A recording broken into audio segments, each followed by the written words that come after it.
কাঁচরাপাড়ার একটি বেসরকারি English medium school থেকে উদ্ধার টাকার পাহাড় ও সাথে রয়েছে সুসজ্জিত বিছানা।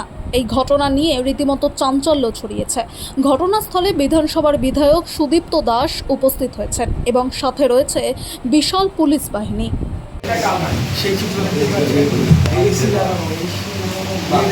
আর এটা হচ্ছে কিসের প্যাকেট এটা কিসের প্যাকেট কিসের প্যাকেট এটা কিসের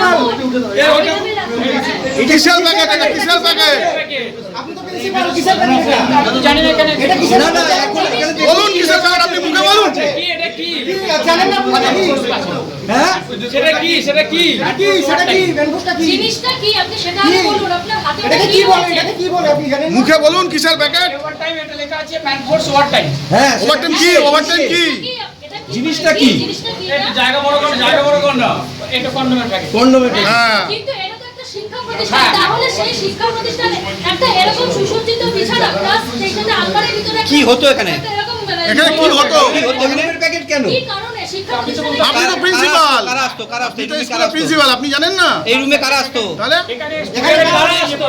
এই রুমে কারা আসতো স্টুডেন্ট কখনো এই রুমে কারা আসতো ও স্যার এই রুমে কারা আসতো এখানে বেডটা করা হয়েছিল স্টুডেন্টদের ইয়ে ছিল, তো ওইগুলোকে পশে লেখা আছে স্টুডেন্টদের জন্য করা, আর এটা স্টুডেন্টদের জন্য করেছে স্যার। স্যার একটু দরজাটা খুলে একটু দেখা ওই দরজাটা খুলে আরে ওরম ভাই এগোস না সামনে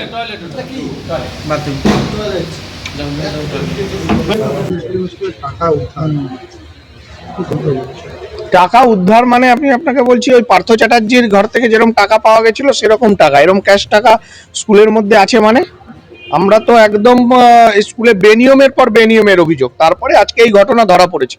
আরো বিস্তারিত এখানে যারা ছিলেন একদম আমার যে কারণে আমি বীজপুরে এই শিক্ষা ব্যবস্থা দেখার জন্য দুজনকে আমার নমিনি অ্যাপয়েন্ট করেছি যে যারা স্কুলের ডেটা ব্যাংক তৈরি করবে, সেই সমস্ত খুঁজতে খুঁজতে কোথায় শিক্ষা নিয়ে কি হয়েছে। এই আমাদের স্কুলে এখানকার বাচস্পতি স্যার আছেন, গৌতম বাচস্পতি, ডক্টর অনির্বাণ গাঙ্গুলি আছেন, এনারা স্কুলে ডেটা ব্যাংক তৈরি হচ্ছে সব জায়গায় খুঁজছেন। তো এইখানেও অনেক বেনিয়ম আমাদের কাছে এই স্কুলের মাস্টার মশাইরা করেছেন। এই খুঁজতে গিয়ে তো দেখা যাচ্ছে এই ভয়ঙ্কর ব্যাপার, টাকা মেশিন এসছে, গোনা হচ্ছে, কোথায় থামবে, একটা প্যাকেটে 26 লাখ বেরিয়েছে, তো কয়েক কোটি টাকা। আমি বলছি এই টাকা স্কুলের টাকাও নয়, এটা কমল অধিকারী, সুবোধ অধিকারী, পার্থ ভৌমিকের ব্ল্যাক মানি। এত টাকা তারা ইডি সিবিআই এর ভয়ে এই স্কুলে লুকাতো এখন যা বোঝা যাচ্ছে। এবং শুধু স্কুলে নয়, আমার ধারণা তাদের যে ডেরাগুলো ছিল, এবার তো আমরা সেদিকে নজর দেবো এবং প্রশাসনকে বলবো তীক্ষ্ণ নজরদারি করতে, কারণ এইসব ব্ল্যাক মানি তারা বাড়িতে ভয়ে রাখতে পারতো না। তার কারণ হচ্ছে এই মাঝের পিরিয়ডে ক্ষমতায় থাকলেও ইডি সিবিআই এর ভয় তো একটা ছিল, সেই জন্য সমস্ত টাকাই স্কুলের লুকিয়েছে। মানে দুর্নীতি বলে দুর্নীতি যেখানে আমি তো মাস্টারমশাই উনি যেখানে বসে উনি ভাবছেন যে স্ট্রোক, মানে উনি আমাকে একটু আগে বলছিলেন যে আরে স্ট্রোক হয়ে যাবে আমার এ দেখতে গিয়ে, এরম চুরি হয় নাকি, এরম দুর্নীতি হয় নাকি? স্কুল না, এটাকে যে যা বানিয়ে রেখেছে নোংরামির চরম জায়গায়। এবং এই দুর্নীতি, এবং শুনছি আরো কথা আপনাদের নিয়ে যাব এরপরে, শুনছি এখানে একটা বেডরুমও আছে। চলুন এখন আপনাদের সঙ্গে নিয়ে যাবো যে দেখবো। হ্যাঁ তাই তো শুনছি, এবার আপনাদের নিয়ে গিয়ে দেখবো। আমরা অপেক্ষা করছিলাম যে আপনারা কখন আসবেন, যা হবে প্রকাশ্য মিডিয়ায় মানুষ দেখবে, সামনে হবে। টাকা তো এখন কাউন্টিং চলছে চলছে তো, তাই তো কোথায় কি বলছে সকাল 6টা লাগবে যা বলছে। মেশিন নতুন দুটো মেশিন কাজ করছে। দাদা এই যে অপাকেও পিছিয়ে ফেলে দিয়েছে এরা, তাহলে ভাবুন যে বীজপুরে কারা চলতো, এবং সবচেয়ে বড় স্কুল কারা নেতৃত্ব দিত, স্কুলের সেক্রেটারি, প্রেসিডেন্ট, এরা কারা? এই কমল অধিকারী, এই পৌরসভার চেয়ারম্যান এবং সুবোধ অধিকারীর মদতে তার মাথার উপর গডফাদার ছিল পার্থ ভৌমিক। তাদের ব্ল্যাক মানি, এই টাকার যদি খোঁজা যায় এই ব্ল্যাক মানি ওদের, কারণ স্কুলে এত টাকা কোথা থেকে থাকবে? শিক্ষা প্রতিষ্ঠান থেকে সেফ জোনে রেখে দিয়েছিল। তাহলে ভাবুন আমি এটাই বলছি যে ইডি সিবিআই এর ভয়ে এই টাকা ওদের বাড়িতে একবার সিবিআই রেড হলো, তারপরে এই টাকা রাখার তো জায়গা দরকার, তাই জন্য ওরা এই শিক্ষা প্রতিষ্ঠানগুলোকে বেছে নিয়েছে। স্কুলটাকে কিভাবে এরা শিক্ষা ব্যবস্থাকে ধ্বংস করছে ভাবুন। একটা প্যাকেটে 26 লাখ বেরিয়েছে। হ্যাঁ একটা প্যাকেটে এখন অব্দি শুনলাম 26 লাখ বেরিয়েছে, এখন 8টা 10টা প্যাকেট আছে। রিঅ্যাডমিশনের টাকা এপ্রিল মাসে। আচ্ছা ভালো কথা, সেটা কি স্কুলে থাকে নাকি? ওই অ্যাকাউন্ট্যান্টটাকে কান ধরে পুলিশের কোমরে দড়ি বেঁধে ঘোরানো উচিত। সেই টাকা এরকম ক্যাশ স্কুলে ফেলা থাকে নাকি? কতদিন ধরে আছে উনি বলেননি কেন? স্কুলে উনি প্রিন্সিপালকে বলেননি কেন? তাহলে ভাবুন আপনারাই, ওনার যদি ক্যাশ থেকে থাকে এতদিন ধরে কি হচ্ছিল, কতদিন ধরে তো পড়ে আছে, কেন স্কুলে এত টাকা ক্যাশ পড়ে থাকবে?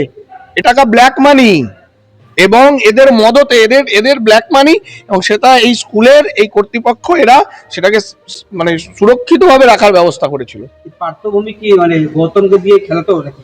হ্যাঁ, কমল অধিকারী তো মেন, তো কমল অধিকারী, সুবোধ অধিকারী।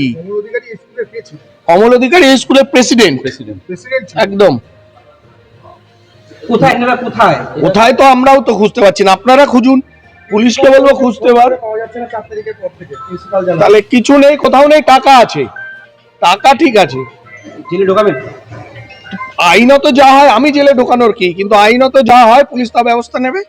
পুরোনো প্ল্যান ছিল নাকি?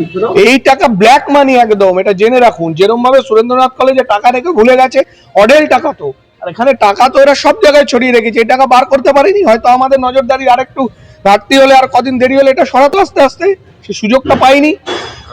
আর স্বজন পোষণেরও ব্যাপার আছে, নিয়োগ যখন হয়েছিল প্রচুর এই দুর্নীতি, আপনাকে বলে শেষ করতে পারবো না। এই হার্নেট ইংলিশ মিডিয়াম স্কুল এই অঞ্চলের, আমি যেমন হার্নেটের স্টুডেন্ট, হার্নেট বাংলা মিডিয়ামে, আমরা ছেলেবেলা থেকে এই স্কুল দেখছি, স্কুলের সামনে দিয়ে যেতাম, হার্নেট নামটা আছে, ফলে আমাদের একটা আলাদা সেন্টিমেন্টের সাথে।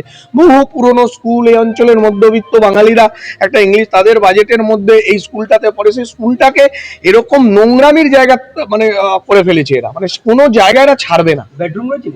তাই তো শুনছি, চলুন এখন আপনাদের সামনে গিয়ে দেখবো বেডরুমে কি হতো? কি, আমরা তো যাইনি, আপনাদের নিয়ে যাব।